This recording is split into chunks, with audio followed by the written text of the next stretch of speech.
Hello everyone, আজকের ভিডিওতে সবাইকে স্বাগতম জানাচ্ছি। আজকে আমি কথা বলবো আমার সংগ্রহে থাকা একটি অর্কিড নিয়ে। এটা একটি মিনি ডেনড্রোবিয়াম প্রজাতির অর্কিড। এর নাম হচ্ছে ইয়াইয়া রেড স্প্ল্যাশ। আমার কাছে এটা খুবই একটা পছন্দের অর্কিড। এর যত্ন খুব বেশি একটা লাগে না। আর আমার ব্যালকনিতে যেহেতু ডিরেক্ট সানলাইট বা অল্প সময়ের জন্য রোদ আসে না, সেক্ষেত্রে অর্কিড আমার একমাত্র ভরসা। আমি যখন অফিস থেকে আসি, আসার পরে যখন এই অর্কিডগুলো দেখি, আমার আসলে খুবই ভালো লাগে। আর অর্কিড যেহেতু অনেক দিন থাকে, সেক্ষেত্রে দেখা যাচ্ছে যে আমি প্রতিদিন সকালবেলা ঘুম থেকে উঠে এদেরকে দেখলে আসলে মন একদম ফ্রেশ হয়ে যায়।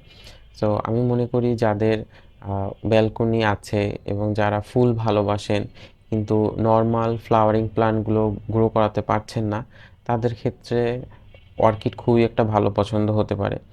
একটু সামান্য পানি আর রেগুলার অসমোকোট যদি রাখেন অর্কিডের গোড়াতে, তাহলে এটা খুব ভালোভাবে বৃদ্ধি হবে। আর সানলাইট যদি একটু হালকা আসে তাহলে ফুলের পরিমাণ বাড়ে।